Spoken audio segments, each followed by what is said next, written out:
Hello and welcome to the Eclectic Collection. Yet again, we start episode 45, Lefties. Let's talk about left-handed people, shall we? Me being a right-handed person, frankly, I can't relate. If I was to do anything remotely left-handed, it would just be comical. I couldn't even imagine catching a ball, feeding myself, forget writing, any kind of actual motor function or getting ready skill set. Not going to happen. I could barely hold a glass in my left hand, and that's only if need be, and I'm watching myself when I hand it off from my right hand. So forget it if it didn't have a handle. I'm just not a person that can do left-handed things. And yet they say some people are left-handed, maybe batters or kickers, like there are certain lefty parts of them for sports, but they're technically right-handed people. And the world is essentially made for right-handed individuals, but lefties crack me up because in my head there were two types of lefties in school. There were the lefties that wrote straight across their paper and would get all the ink and graphite all over their hand because they were just writing on top of what they had to put in their notebook. And then there were the people that did that crazy hook around curve with their left hand to try and almost pull away from the ink and the graphite on the page. But lefties make me laugh because they do things, and I admire it since I can't do it, in such a way that most of them, I would argue, are ambidextrous and have the skill set to be able to do almost everything in both hands. Now, it's not 100%, but my evidence of this is having gone to Catholic school. So, no nun in the world is going to allow a child to be left-handed. It's just a no-no. You don't do it. So let's go back a little bit in terms of wordage and superstitions. And a lot of this information, by the way, if you're interested, you can catch Mysterious Morsels, my most recent endeavor on my YouTube channel, and I cover a lot of this stuff there. So superstitions being what they are, left was always considered bad, dangerous, or evil. And if you go back to like cartoons where you had the little devil and the little angel on the shoulders of people, if you look closely, the little devil's always on the left and the little angel's always on the right. Nobody ever says, this is my left-hand man. They say it's my right-hand man. And when they reference anything religious, it's always the right hand of God. It's never the left hand. When you go to court, you swear with your right hand. Put your right hand up. You don't put your left hand up. They wouldn't even take it. So it's interesting that there are right-handed things meant to be the correct way, even for left-handed people. You can even argue in English the concept of being right or just. No one says you're left, you're right. It's also reading your rights. So whether you're R-A-G-H-T, R-I-T-E, or the direction, you're talking about rights and being right. So delving a little further into this, as far as linguistics is concerned, it's interesting because in Italiano, if you're left, it is mano sinistra, so you're sinister left hand. In Spanish, you are izquierda to the left, which is representative of crooked like a dog's hind leg.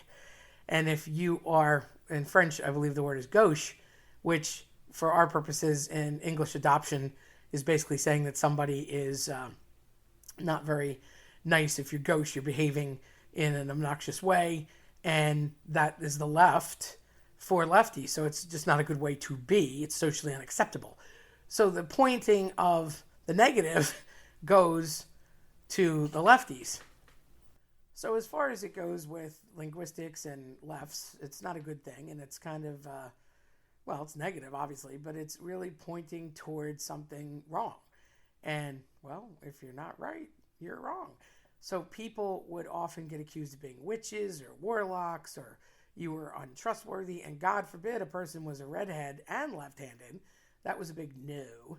So when it comes to Catholic school, it's funny because if a kid presented early grabbing crayons or pencils, paintbrushes, etc. with your left hand, you were often redirected. Sometimes they would kind of give you a little tap on your left hand and be like, no, honey. And they would put the pencil or crayon or whatever in your right hand and forcibly make you into a right-handed person. Now, I was naturally right-handed, so I didn't have this problem. But my niece is the best example. Now, her penmanship is horrific. And she writes like a third grader. But here's my theory as to why. I believe that my niece was meant to be left-handed. However, that was a no with both my mother and every nun that she came in contact with. So when she was little, they would force whatever writing implement into her right hand. But here's the evidence. To this day, she can write, feed herself, handle things, drive, move, pick up stuff, and very well, I might add, using her left hand. So her right-handed penmanship was really never meant to form, and as a result, she writes like a third grader and it looks like scribble. But I would venture that if she had utilized the left hand, she would have been neater, and it would have been really what she was supposed to do. When she played soccer, she would kick left. Everything about her was left-handed. Now, I find it funny because I'm not only right-handed, I am also right-eyed and right-legged and right-eared. I feel like I hear better with my right ear. I feel like I see better with my right eye. Well, I do actually. And I feel that I lean toward the right. Everything would be on my right, but she's the left. And since that was probably what she was made to do, and we forced it in the opposite direction, it all went south.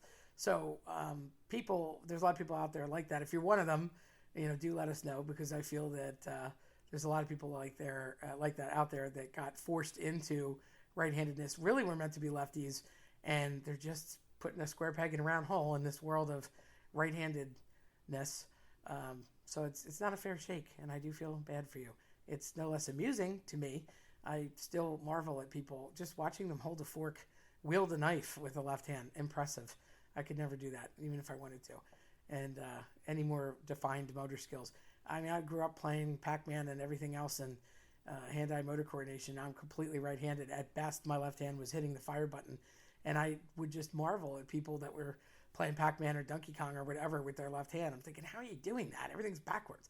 So it's interesting. But it's one of those things that's a curious point. And if you are a lefty, I so apologize for this right-handed world just mistreating you, especially if you were a lefty that got put into right-handedness that wasn't supposed to. But as for my niece, I think she's still going to write like a third grader forever.